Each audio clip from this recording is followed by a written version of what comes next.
Bueno, vamos a hacer una pequeña recopilación de los casos de corrupción de quién, de ese partido que era el más corrupto de Europa, según Sánchez, que se refería al PP, pues no, a un partido que se ha convertido en todo un imán de corrupción. Vamos a hacer la recopilación de los principales casos, de los que cometen ahora y de los que pretenden borrar a través del Tribunal Constitucional. Pero escuchen antes a Pedro Sánchez, porque es que es mágico, él es mágico. Él considera que ellos no tienen ni Tito Berni, ni casos Eren, ni casos Begoña, ni casos David Azagras. No, es el PP según él. La sede del Partido Popular en la calle Génova de Madrid era como el gran bazar de la corrupción. Oye, uno iba a la primera planta, financiación irregular. Segunda planta, enriquecimiento ilícito. Tercera planta, reparto de sobres con dinero en B o sobresueldos. En la cuarta planta, coordinando la policía patriótica. Y en la quinta planta, la agencia Pasadenas, liderada por Francisco Correa, el líder de la trama Gürtel, que era quien con las mordidas lo que hacía era pagar los viajes gratis de todos los dirigentes del Partido Popular. Bueno, y tan ancho que se quedó, bueno, pues ahora bienvenidos no a los supermercados, sino al hipermercado Sánchez. Venga, vamos allá. No hablábamos de plantas, aquí más que plantas serían factorías enteras. Bien, vamos allá. Van a tener distintas pantallas, así que vayan cogiendo oxígeno. ¿Por qué he metido como primer caso ERE? Bueno, uno de ellos, o principal razón, porque resulta que es el caso más potente, con mayor número de dinero, con mayor cuantía de dinero robado de toda Europa en la etapa democrática. Por lo tanto, creo que merece ser recordado. Pero, amén de ser recordado, la pequeña cuestión es que hay un segundo acto de corrupción, que es utilizar por parte del actual Partido Socialista el Tribunal Constitucional para borrar, para incumplir las sentencias del máximo órgano jurisdiccional español según la Constitución, que se llama Tribunal Supremo. Y está borrando las sentencias para que personas que han sido declaradas y condenadas como delincuentes porque se llevaron 679 millones de euros salgan de rositas. Si eso no es un doble acto de corrupción, yo soy pivo de la NBA. Así que primera medallita para el rey de las grandes superficies, ¿vale? Para Pedro Sánchez, caso ERE. Se lo resumo muy rápido. 679 millones de euros robados. Cuando se nos quita a nosotros, que somos los que lo aportamos, se llama dinero robado. Concepto técnico, malversación, sí. Concepto popular, robado, dinero robado. 2 presidentes nacionales del PSOE condenados, no está mal. 19 cargos condenados, no está mal. Y atención, la actual ministra de Hacienda, María Jesús Montero, se negó a reclamar la devolución del dinero. ¿Por qué? Pues porque consideraría que es suyo, ¿verdad? Bien, vamos con el segundo, caso Tito Berni, aquí, segunda planta, que diría Pedro Sánchez. Epicentro en el PSOE canario, rastro de prostitutas y droga. ¿Qué quieren que le digan? Yo sé que suena muy mal, pero aquí cada uno se define por los actos que comete. Pues muy bien, rastro de prostitutas y droga. Relacionado, atención a esto, con una fundación oficial que manejaba fondos de la UE y que estaba presidida en aquel momento por Nadia Calviño. No era la única, ¿eh? Había varios ministros y varios secretarios de Estado. Hombre, sospechosillo es, ¿verdad? Hasta el punto de que está judicializado. Bien, 3. Caso Koldo PSOE.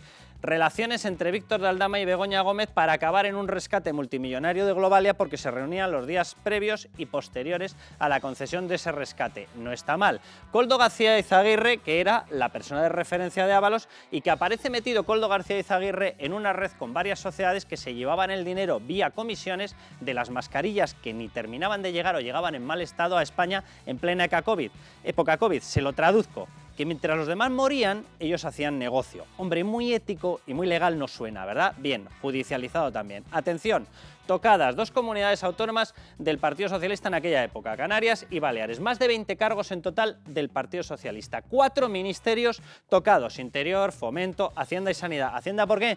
Porque es que casualmente se le caían los datos y esos datos de cómo iba la investigación acababan en los sospechosos. De forma que, oh qué casualidad, conseguían sacar el dinero, también, oh qué casualidad, República Dominicana. Simplemente añadido, República Dominicana, ese país sobre el cual no se nos ha dado ni una sola explicación después de haber dirigido 39 vuelos, destino final República Dominicana, del Falcon presidencial, que ha hecho el vuelo o el avión presidencial, el jet privado presidencial, viajando 39 veces a República Dominicana, que casualmente era donde acababa el dinero de toda esta trama. Bien, sigamos, atención, afectación de fondos UE y cuidado con esta expresión, cártel de Cali. Esta fue la expresión con la que en correos internos los funcionarios del Ministerio de Fomento o de Transporte, a cambio de nombre, se referían a las prácticas que les obligaban a hacer. Según ellos, vamos a ir cambiando, que así vamos viendo el resto de casos de corrupción, según ellos, y así se referían, nos están haciendo hacer cosas o cometer cosas que nos llevan a parecernos al cártel de Cali. literalmente, expresión suya.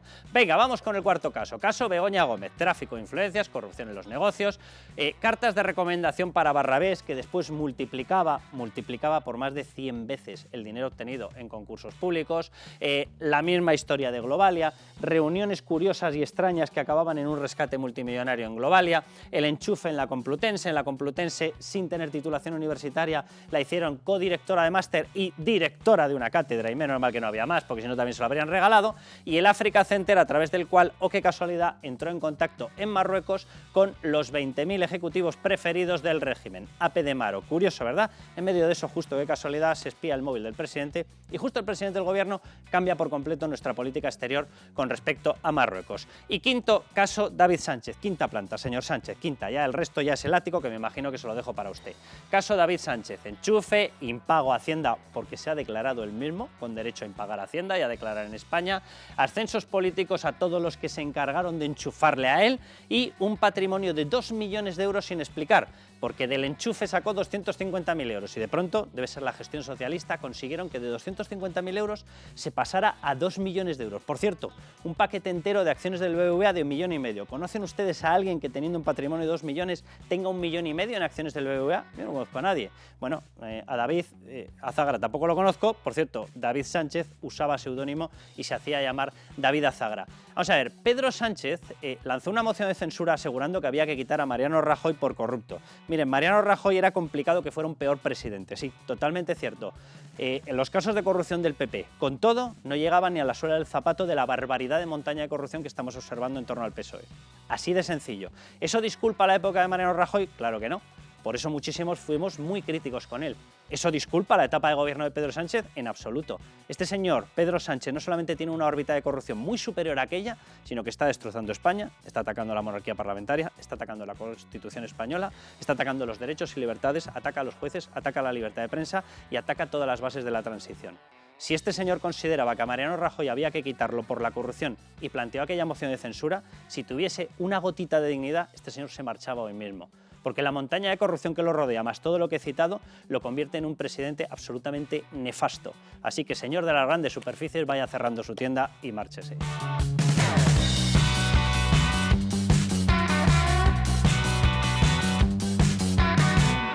Porque lo único que hay es fango. Una colección de bulos y de difamaciones, de informaciones manipuladas y acusaciones veladas que no dan para más.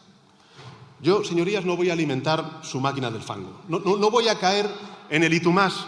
Y no lo voy a hacer porque sería muy injusto comparar a personas inocentes con quienes sí han realizado prácticas corruptas. No, vamos, él simplemente lo que hace es cargar contra la prensa, cargar contra los jueces, amenazar con leyes de censura, amenazar con actuaciones y con paseillos por el Parlamento contra los jueces, marcándolos. No, es un ser divino, es un ser de luz. Bueno, Pedro Sánchez se refiere de esta manera a lo que está ya judicializado. Es decir, que si es fango, querría decir que esto que acaba de hacer, y lo hace cada 5 minutos Pedro Sánchez, implicaría una acusación de prevaricación contra jueces. Porque tiene a media familia ante los tribunales, y lo tiene porque se han encontrado indicios penales, punto final. Así de sencillo. ¿Contra ustedes han encontrado indicios penales? No. ¿Contra mí? Tampoco. ¿Contra su familia? Sí.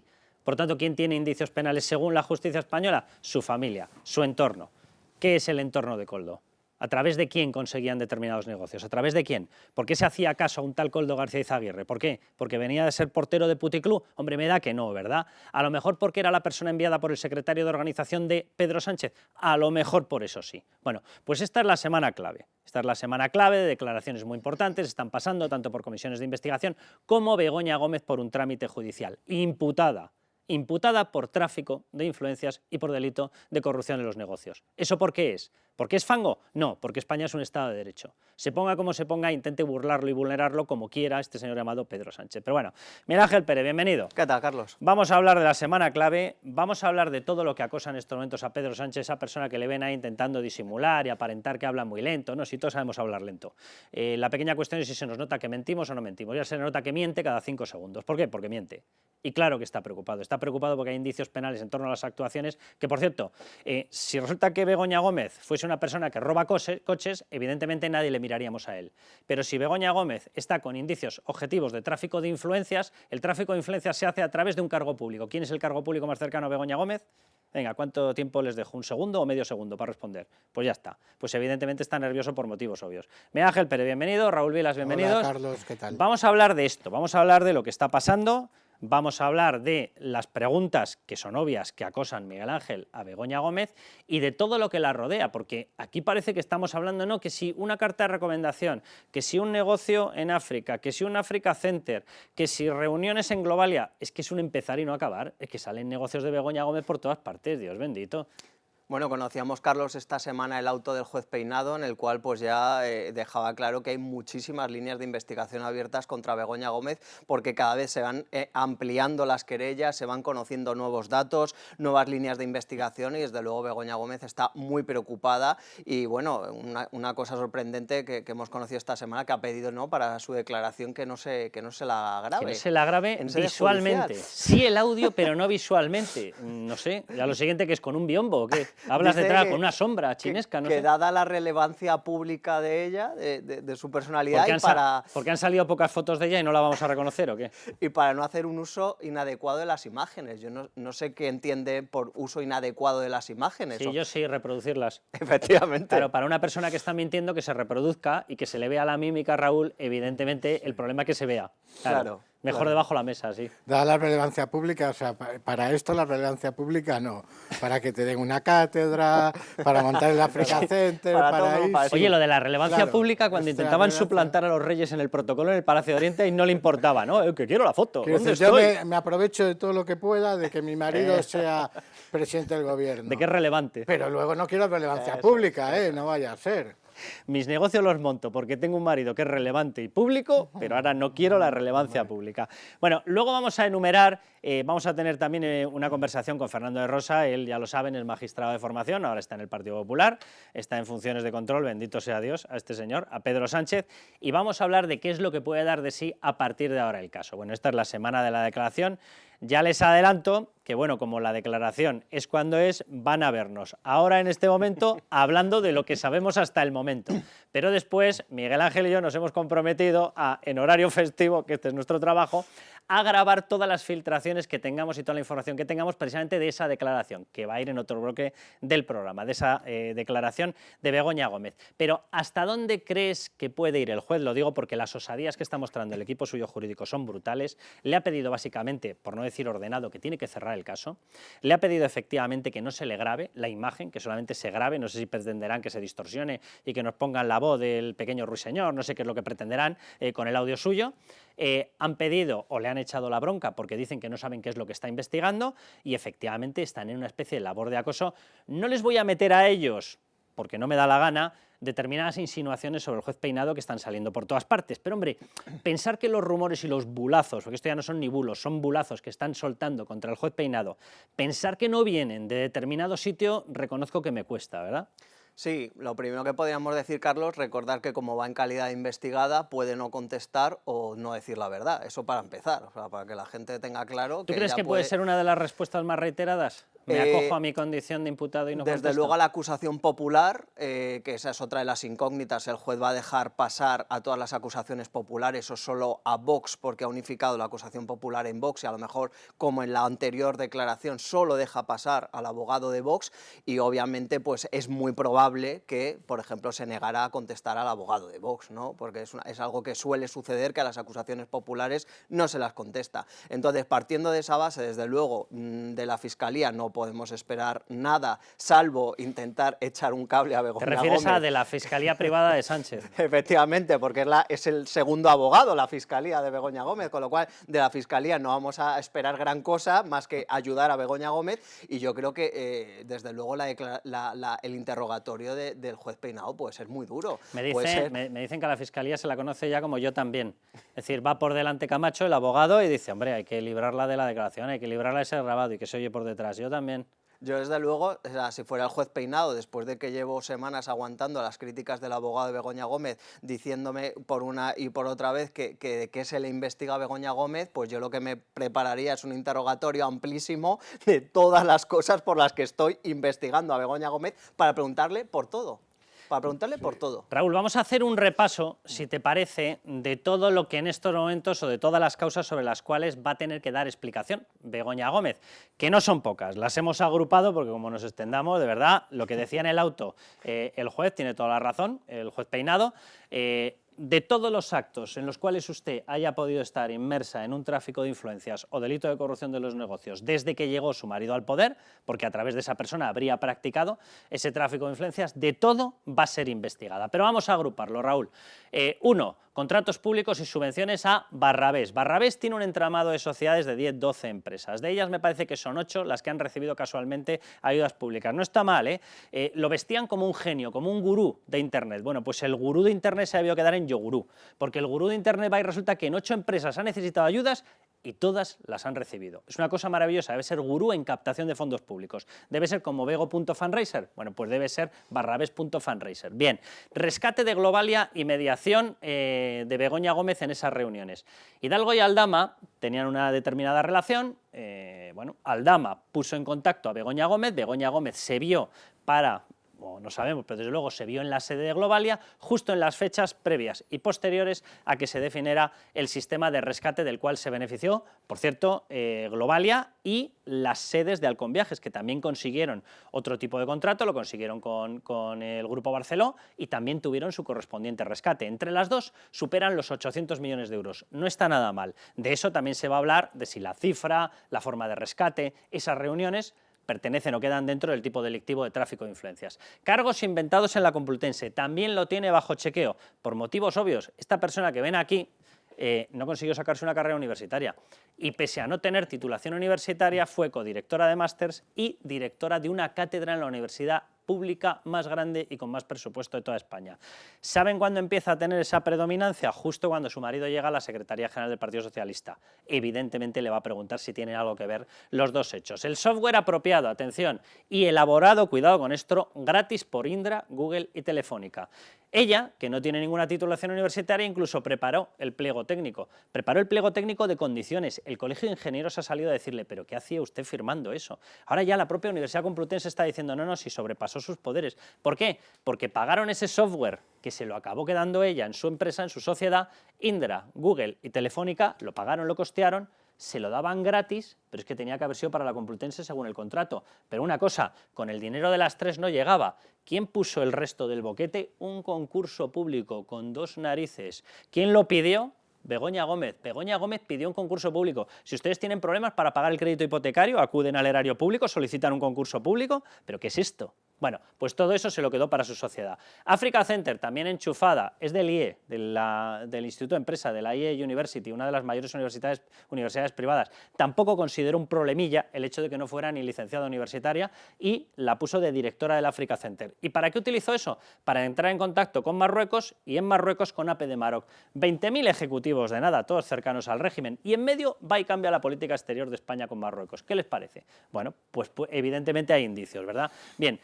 Todos los viajes que realizó a embajadas y los contactos que tuvo con la Organización Mundial del Turismo, que se dedicó a avalarla y a impulsarla, incluso le creó de la mano de Guacalúa, empresa que, oh qué casualidad, Guacalúa era una intermediación de la Organización Mundial del Turismo y de Globalia. Y a través de Guacalúa le dieron apoyo al Africa Center, con dinero, bastante dinero, pero sobre todo impulsaron su figura, hasta el punto de que la propia OMT, su secretario general, hizo viajes directamente con Begoña Gómez a embajadas y a países africanos. Pero además le hizo más. En la Asamblea Internacional de la Organización Mundial del Turismo le presentó a todos los ministros que estaban allí presentes africanos. ¿Para qué? Para que a través del Africa Center consiguiese hacer negocios con ellos. ¿Esto no suena a tráfico de influencias? Bueno, de todo esto es de lo que le ha dicho el juez Peinado. Señora mía, evidentemente va a tener que dar explicaciones. Raúl, ¿cuál ves la pata, o si ves todas, más peligrosa para Begoña Gómez? A ver, la visión global de todo eso, a nadie le queda la duda de que es un tráfico de influencias como una catedral. Otra cosa es que penalmente y judicialmente son delitos que a veces no son muy fáciles son difíciles de probar. Hombre, el asunto del software es bastante evidente. Puede ser el de menor cuantía, pero es más fácil de probar, efectivamente. Efectivamente. Y veremos la declaración, porque ahí va a ser muy importante el papel del propio juez, claro.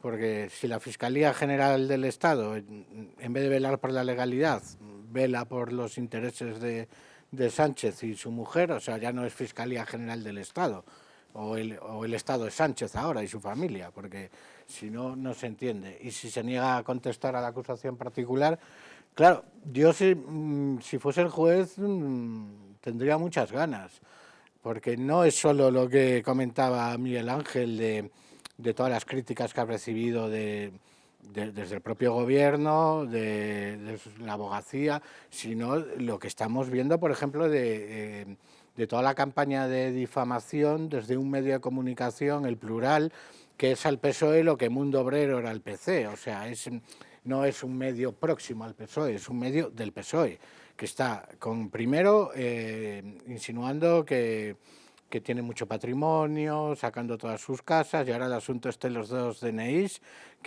insinuando que si es un agente secreto, el juez y demás. Quiero decir que le llaman Anacleto agente Peinado. Que le están tocando mucho las narices al juez instructor, y por lo que decíamos al principio, por ser unos delitos en los que no son fáciles de demostrar, o sea, el papel del instructor o las ganas que tenga el juez van a ser determinantes. Vamos a preguntárselo. Y yo creo que el juez Peinado tiene ganas. Vamos a preguntárselo a Fernando de Rosa, que antes de ser monje ha sido cocinero, pero cocinero judicial. Fernando, ¿cómo estás?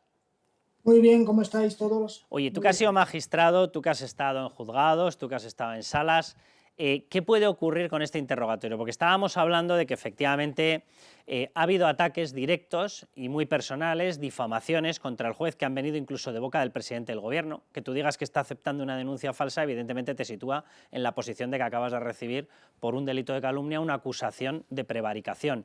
Pero luego ha habido filtraciones contra el juez Peinado, le han tocado a su hija, han tocado su domicilio, han lanzado incluso insinuaciones, que es que esto produce hasta rubor explicarlo, pero es que efectivamente un periódico ha dicho que si era un agente infiltrado, pero ¿un agente de qué? ¿Pero un agente de qué, por amor de Dios? Anacleto. O sea, se han soltado tal cúmulo de barbaridades que yo, desde luego, no tengo ni la más duda, ni la más mínima duda de la independencia absoluta de todo este tipo de cosas del juez Peinado. Pero vamos, me imagino que evidentemente le va a preguntar por todo. Y el todo es mucho en el caso de Begoña Gómez, Fernando.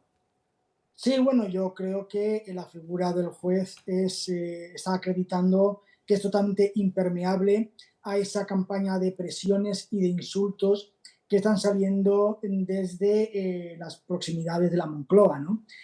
Yo creo que está actuando de forma correcta. Él considera que hay indicios. El día en que tenga que declarar Begoña Gómez se lo pondrá de manifiesto, pero yo creo que lo que va a hacer Begoña Gómez, aconsejada por su letrado, que no hay que olvidar que es fiscal en excedencia, que fue ministro del gobierno socialista, Antonio Camacho, ella lo que va es a tener una intervención muy restrictiva en sus declaraciones.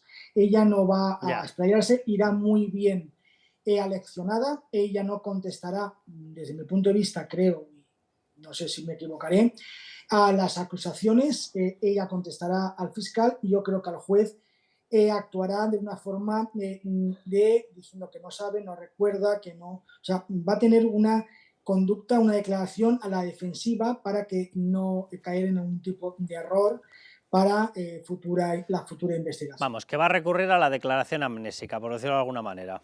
Sí. No recuerdo, me acojo a no declarar, sobre eso no lo recuerdo, esto no lo sé. No me consta. No me consta.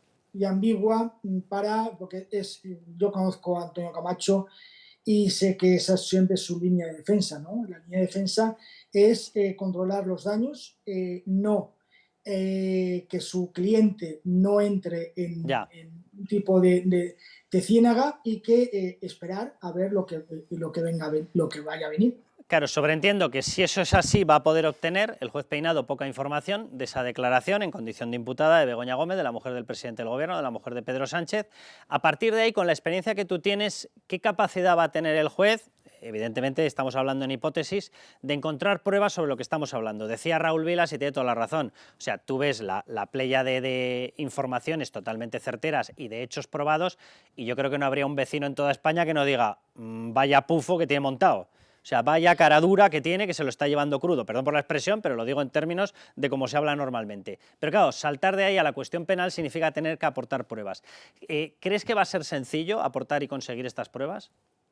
Esta es una instrucción que va a tener un patrón similar a otras instrucciones por corrupción. Lo importante van a ser las declaraciones testificales, porque no hay que olvidar que los testigos tienen la obligación de decir la verdad, porque en caso contrario podrán verse inmiscuidos y como imputados, ¿no? por falso testimonio. Y también la documental. Yo creo que va a ir por ahí toda esta investigación. Los testigos que al final puedan abrir luz en la investigación, y sobre todo la documentación a través de análisis de teléfonos, de correos electrónicos, O que sea, ¿tú puedan crees, Fernando, perdóname, tú crees que no se libra de la diligencia de volcado de datos del móvil de Begoña Gómez? Hombre, es que yo creo que es esencial hacer la prueba documental en base a las declaraciones, porque ella puede negarse, puede decir que no, Claro. puede decir que no sabe ahora, pero es que yo creo que tendrá que ser, volverá a prestar declaración en un medio plazo tras escuchar los testigos y tras la prueba documental y los informes de la UCO, que tendrá que ella, pues ya no podrá salirse como se saldrá seguramente el próximo día por la tangente, sino que ya será sobre hechos concretos, datos concretos y correos o conversaciones concretas. Oye, pregunta ya personal, Fernando. Yo creo que además tú en aquella época estabas ejerciendo como magistrado y además creo recordar que en la Audiencia Provincial de Valencia, que de hecho fue, yo creo, cuando tú y yo nos conocimos.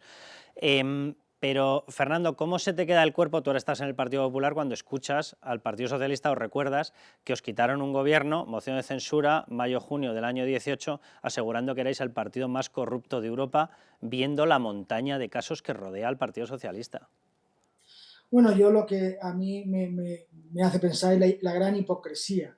El Partido Socialista ha sido el que históricamente ha machacado, ha sido una máquina de triturar jueces. Acordados de Marino, el juez extremeño, ¿no? Que llevaba el tema Filesa, que Barbero. Marino Barbero. Marino Barbero, que murió por la presión que Sí. recibió. También acordaros de todos los ataques a los jueces cuando el caso Gal, cómo se destruyeron a la magistrada Ayala en Sevilla, cuando, incluso diciendo que tenía relaciones íntimas con un eurodiputado del Partido Popular. Es decir, la máquina de destruir y de picar carne del Partido Socialista es tremendo. En Valencia, como se destruyó a Juanito de la Rúa, que era presidente del Tribunal Superior de Justicia de la Comunidad Valenciana. Es decir, hemos estado viendo esa destrucción personal, pero bueno, yo creo que la justicia en España ha resistido siempre estos envites del Partido Socialista, ya desde la época de Filesa y Time Sport y Matesa. Pues no te falta razón, Fernando, y de verdad que yo creo que además, fíjate, en esta etapa estáis recuperando, te lo digo como capa judicial, porque tú no dejas de ser magistrado, estáis recuperando un prestigio después de ataques, porque evidentemente esas versiones pues circulan y ellos consiguen una cierta difamación. Y yo tengo la sensación de que en estos momentos en España estáis recuperando un crédito absoluto y es totalmente de agradecer el comportamiento que está teniendo de forma generalizada la capa judicial. Así que, Fernando...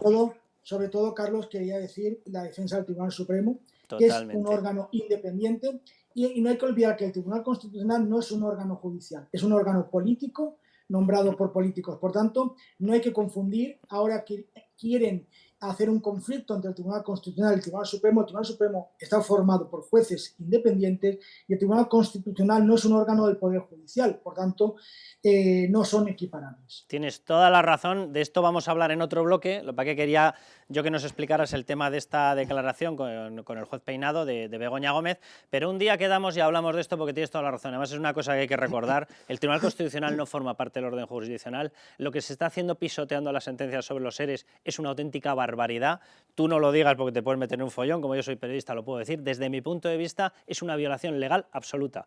El haberse arrogado el ser una cabeza como una sala de casación para pisotear al Tribunal Supremo está literalmente prohibido por la Constitución española. Pero bueno, es la época que nos ha tocado vivir. Fernando, un abrazo muy fuerte. Un abrazo. pues os pido un último comentario. Ha saltado, luego vamos a hablar en otro bloque de lo que está pasando con los ERE, porque es una vergüenza absoluta. Una colección de personas condenadas por corrupción, probado de arriba a abajo, probado el dinero que se llevaron. Por cierto, María Jesús Montero se negó a reclamar la devolución de ese dinero, si no podríamos haber tenido una parte de él en las arcas del Estado, y que en estos momentos se estén borrando por orden de un organismo político llamado Tribunal Constitucional las sentencias. Pero sobre esto último de Begoña Gómez, un último comentario, Miguel Ángel. Estoy de acuerdo con Fernando. Yo creo que la declaración siempre levanta mucha expectación, si hay paseillo o no, si hay algún tipo de dispositivo, etcétera, pero lo que son las declaraciones son muy preparadas, muy cerradas, intentarán no meterse en nada, va a hacerse un infanta Cristina, no sé, no me consta, no recuerdo. Qué cierto. Y entonces de ahí poco se va a sacar, pero es verdad que puede ser más interesante, como apuntaba Fernando, la declaración del rector de la Complutense Goyache o incluso de Barrabés, que recordamos va también como testigo y ahí está obligado, bueno, van a ir a tomar la declaración al hospital y ahí tiene que decir la verdad y Pero contestar claro, a esto todo. como casa con el discurso de Sánchez, una entrevista reciente en la cadena SER, que le insistían, pero bueno, más allá de que haya sido ilegal o no, ¿hay algo que le parezca reprochable en la actitud de su mujer? Y dice, no, nada, en absoluto, no. Entonces, ¿por qué? Y además ella es una profesional, que siempre dice, de éxito, de primera. ¿Por qué una profesional de primera, que no tiene nada que ocultar ni desde el punto de vista legal ni desde el punto de vista Totalmente. ético, va a declarar con una estrategia defensiva de no contestar y tal? Si no tiene nada que ocultar, ella puede ir ahí y no necesita ni siquiera abogado. Si fuese verdad lo que dice Sánchez, de que nada es reprochable en su conducta. Sin embargo, va con una estrategia De culpable. Eso, de culpable. de Va con una estrategia de persona que sabe que puede ser declarada culpable en cualquier momento en cuanto hable. Estoy totalmente de acuerdo contigo. Y se lo aplico incluso al propio Pedro Sánchez. ¿Dónde están las explicaciones sobre todas las informaciones que hemos publicado? No sé si irán 400 o 500 noticias publicadas. Ni una sola explicación de ninguna de ellas. Mira que era sencillo, ¿eh? Se reunió mi mujer con los responsables de Globalia en mitad del rescate. No, hombre, pero fue por esto, por aquello. Dígalo. Ya está, es muy sencillo. Oiga, ¿le regalaron el software? Dígalo, no, aquí está la factura de pagado. ¿Por qué no hay factura? Porque se le regaló, porque se lo llevó. ¿Tiene un contrato por el cual le pertenecía? No, ¿por qué? Porque no era suyo, se lo llevó. O sea, es la historia. Pero bueno, vámonos al siguiente bloque. Miguel Ángel Pérez, muchísimas gracias. Un placer, Carlos. Luego ya, recuérdenlo, hablaremos aquí Miguel Ángel Pérez y yo y les contamos las interioridades de la declaración. Vámonos al siguiente bloque. Cómo no, familia Sánchez. Qué raro, ¿verdad? David Sánchez, más llamado por el mismo David Azagra.